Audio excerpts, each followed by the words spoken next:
जय श्री राम। राजुदैन कहूँ शुभ दिन साधा, कहु जान बन के अपराधा। तात सुनावहु मोहि निदानु, को दिन कर कुल भयउ कृसानु। राज्य देने के लिए उन्होंने ही शुभ दिन शोधवाया था, फिर अब किस अपराध से वन जाने को कहा। हे तात, मुझे इसका कारण सुनाओ। सूर्य वंश रूपी वन को जलाने के लिए अग्नि कौन हो गया? निरखी राम रुक सचिव सुत, कारण कहे बुझाई। सुन प्रसंग रही मुकुज में, दता बरनी नहीं जाय। लखन सिया राम जय जय राम। तब श्री रामचंद्र जी का रुख देखकर मंत्री के पुत्र ने सब कारण समझाकर कहा। उस प्रसंग को सुनकर वे गूंगी जैसी चुप रह गईं। उनकी दशा का वर्णन नहीं किया जा सकता। राखी न सकई न कही सकी जाहु, दुहु भांति और दारुण दाहु। लिखत सुधा कर गाल खिराहु, विधि गति बाम सदा सब काहू। न रख ही सकती है न यह कह सकती है कि वन चले जाओ। दोनों ही प्रकार से हृदय में बड़ा भारी संताप हो रहा है। मन में सोचती है कि देखो, विधाता की चाल सदा सबके लिए टेढ़ी होती है। लिखने लगे चंद्रमा और लिख गया राहु। धर्म स्नेह उभय मति घेरी, भई गति साप छुछुंदरी केरी। राखें सुतहि करऊं अनुरोधु, धर्म जाई अर बंधु विरोधु। धर्म और स्नेह दोनों ने कौशल्या जी की बुद्धि को घेर लिया। उनकी दशा सांप छछुंदर की सी हो गई। वे सोचने लगी कि यदि मैं अनुरोध हट करके पुत्र को रख लेती हूं तो धर्म जाता है और भाइयों में विरोध होता है। कहूं जान बन तो बड़ी हानि, संकट सोच विवश भई रानी। बहुरी समझती धर्म सयानी, राम भरत दो सुत समझानी। और यदि वन जाने को कहती हूं तो बड़ी हानि होती है। इस प्रकार के धर्म संकट में पड़कर रानी विशेष रूप से सोच के वश हो गईं। फिर बुद्धिमती कौशल्या जी स्त्री धर्म पातिव्रत धर्म को समझकर और राम तथा भरत दोनों पुत्रों को समान जानकर सरल स्वभाव राम में तारी, बोली बचन धीर धरी भारी। तात जाऊं बलि कीने उन्हीं का, पितु आयसु सब धर्म टीका।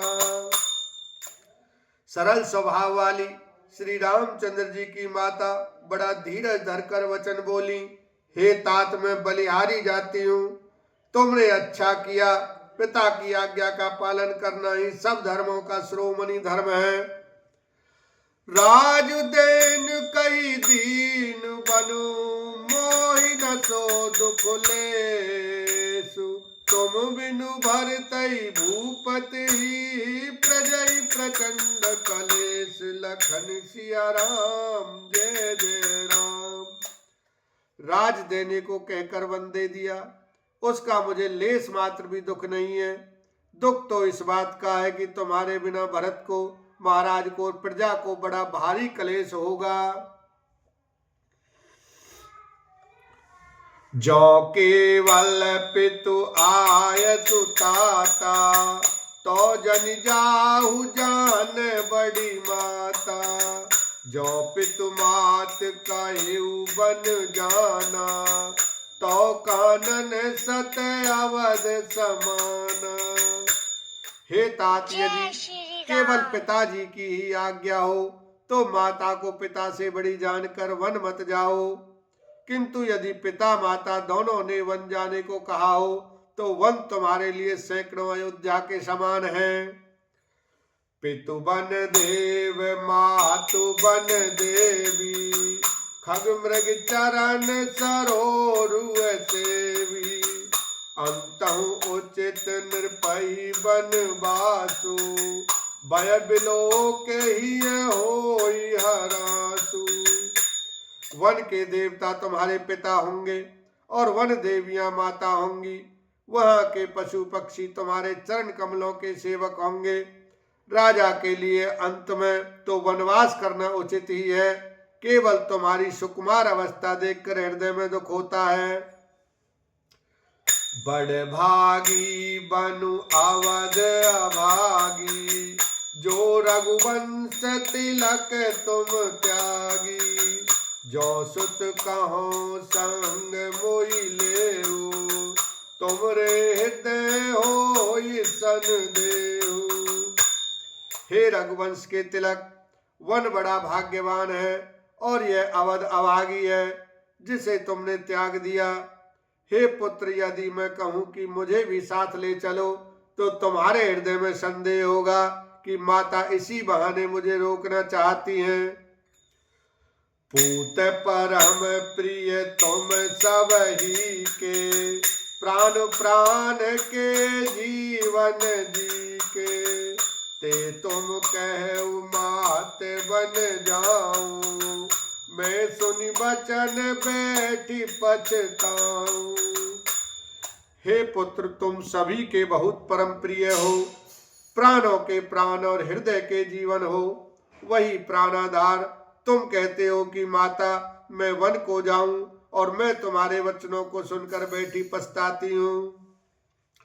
यह विचार नहीं करूं हट, झूठ स्नेह बढ़ाए, मानी बात कर नाथ बलि, सुरत विसर्जन जाए, लखन सिया राम जय जय राम। यह सोचकर झूठा स्नेह बढ़ाकर मैं हट नहीं करती। बेटा मैं बलैया लेती हूँ। माता का नाता मानकर मेरी सुध भूल न जाना। देव पितर सब तुम ही गोसाई, राखें पलक नयन की नाई, अवधि अम्बु प्रिय परिजन मीना, तुम करुणा कर धर्म धोरीना। हे गोसाई, सब देव और पितर तुम्हारी वैसे ही रक्षा करें जैसे पलकें आंखों की रक्षा करती हैं। तुम्हारे वनवास की अवधि 14 वर्ष जल है, प्रियजन और कुटुंबी मछली हैं। तुम दया की खान और धर्म की धुरी को धारण करने वाले हो। बोलो सियावर रामचंद्र की जय। उमापति महादेव की जय।